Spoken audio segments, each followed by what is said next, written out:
Welcome back, everyone, to another edition of Combat Corner, powered by Coming Out the Podcast. I'm your host, Rudy Rodriguez Showmont, aka Rudy the Hammer. We got another edition for you of Combat Corner. We're doing this a little bit different because we're going to go deeper and deeper and deeper into combat sports, not just previews, not just predictions, not just recaps, but real stuff beyond interviews. And just we're going to speak about things that are popping up all around MMA. So and BKFC. So let's talk about what's happening right now. For those of you who are new to the channel, please be sure to like, subscribe, follow, hit the bell, leave a comment. For those of you who are back, I appreciate you coming back here. Leave that comment, like the video. Appreciate everything that y'all do for this channel.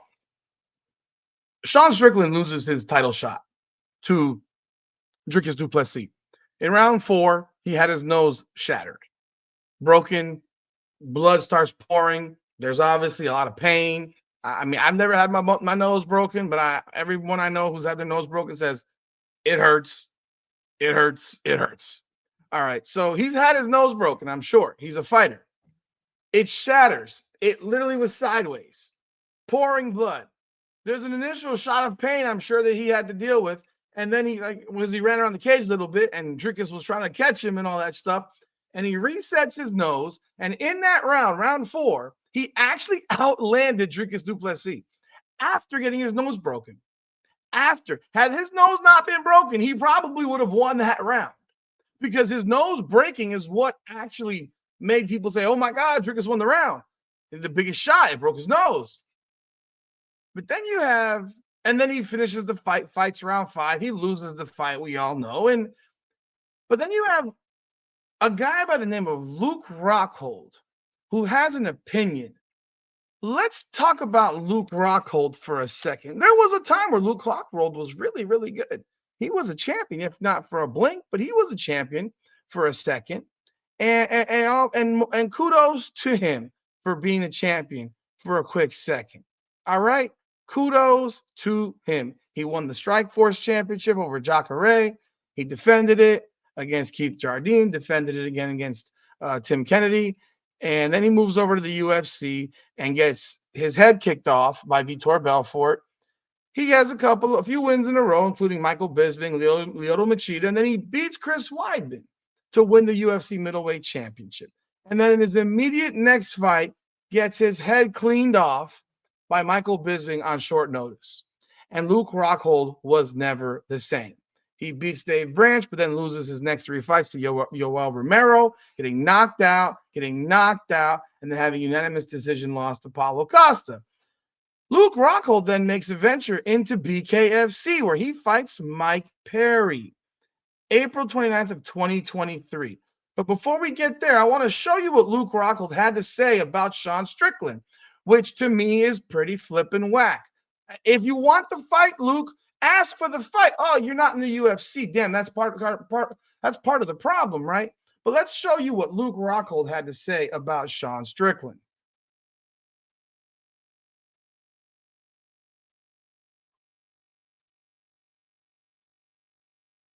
If someone breaks your nose, you got to fight like a fucking man and sack up. Oh, okay. Let's get right into it. Are you referring to Sean Strickland? We all watch the fight, and we all heard the guy talk about to the death, Dutchman, to the death. This motherfucker talks such a big game, and then he bitches out and basically quits in a fight after he breaks his nose. Like, what are you worried about? You have a title fight. You have world titles on the line. That's all you want. That's all you dreamed of. And you're more worried about fixing your fucking nose than fucking winning and biting down on your mouthpiece and doing what you got to do. I mean, it shows your true character. That's the cage is all about. He's getting a ton of shit in the aftermath of this fight. People saying that, I had Dean Thomas in studio here saying like he's not that guy. He says he's that guy, but he's not that guy. Do you agree with that sentiment? 100%. When has he ever fucking put his ass on the line and fucking bit down and really went for it through a whole process of a fight, not just the last 10 seconds of a round? I mean, the guy is nonstop. I mean, he's not finishing any big fights. I'll tell you that. Look at him out there.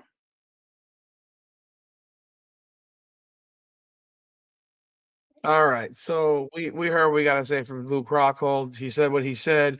Last I checked, Sean Strickland actually whipped Israel Adesanya's ass, dropped him. Yeah, Strickland's not known for knocking guys out. He doesn't have a huge knockout number. He's more of a volume guy, a guy that wears you out.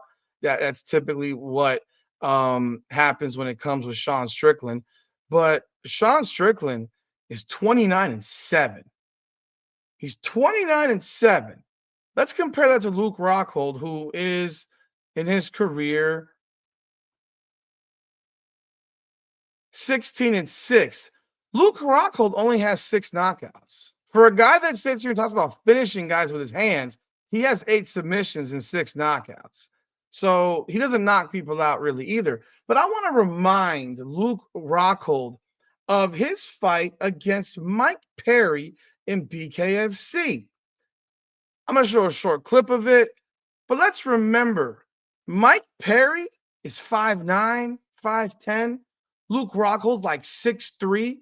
Luke Rockhold walks around at 200 pounds. Mike Perry fights at a $175, $185 max, probably 175 pounds. He's the king of violence in BKFC. He actually has a king of violence crown. So when Luke Rockhold made his way over to fight Mike Perry, he fought him for an opportunity to be named the king of violence.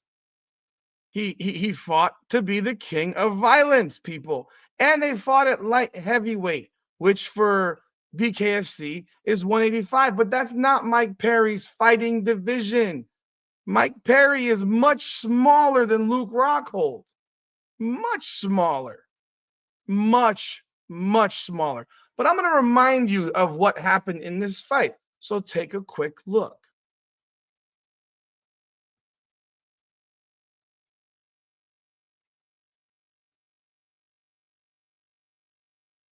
Bleeding out of his left nostril. Right, no strikes, no strikes. Over the neck throws the immediate separation. Rockhold taking out his mouthpiece, talking over Daniel Leonard. Brooklyn enters fight, and Mike Perry now 3-0 in BKFC. Oh, wow. Holy shit. Or maybe Perry wasn't the king of violence then yet. I know that king came around a little, maybe him a little bit later. I think he was already that guy. It doesn't matter. Point being, Luke Rockhold quit because he chipped his tooth. He quit because he chipped his tooth in his mouthpiece. This is the same guy that said Sean Strickland needs to bite down on his mouthpiece and fight to the death, Dutchman. Dude, you quit with 40 seconds to go in round 2 against a guy smaller than you. You don't look real good when you have there's receipts to what you say. So Sean Strickland is this, but you quit. Sean didn't quit. Strickland did not quit. He set his nose and kept fighting. He fought for 7-8 more minutes. You quit 20 seconds after Mike Perry busted your tooth. You quit. You quit. You are the quitter, Luke Rockhold. I get it. You're desperate to be relevant. I get it. You're desperate for a fight. I get it.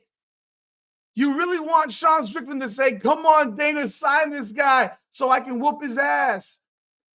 Sean Strickland doesn't need to fight you. He would whoop your ass, Luke. He'd beat you.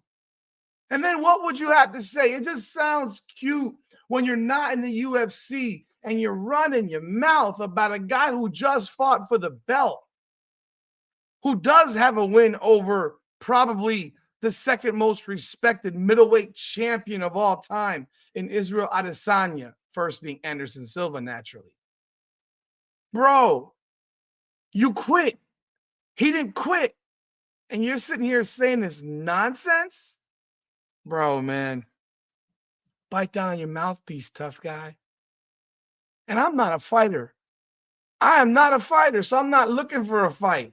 But you talk about a fighter who just fought for a belt, had his nose smashed, and fought for 8 more minutes. He could have quit. He could have said, nah, I'm done. He didn't do that. He's not you. You're the quitter. You're the one that bows out. You're the one that gets knocked out. That's you. Sean Strickland's been beaten by only a few guys in his career. Dricus du Plessis twice, Jared Cannonier, Alex Pereira, Alessia Zaleski dos Santos, Kamaru Usman, and Santiago Ponzinibbio. The only two guys to ever finish him were Alex Pereira and Alessia Zaleski dos Santos. And that was, dos Santos was at welterweight. Pereira was at middleweight. Every other loss he's had is by decision. Sean Strickland is tough as shit. He doesn't quit. I just find this sad. And I mean, Ariel just gave Luke Rockhold the floor. Kudos to you. You know Luke Rockhold's going to say some dumb, stupid shit, and he did. But man, Strickland didn't quit, but Luke Rockhold sure as hell did, and there's video evidence of it. Let me know your thoughts of Luke Rockhold's comments. Love to hear what you have to say. Be sure to like, subscribe, follow, hit that bell. I appreciate y'all. This is Combat Corner. Come on now.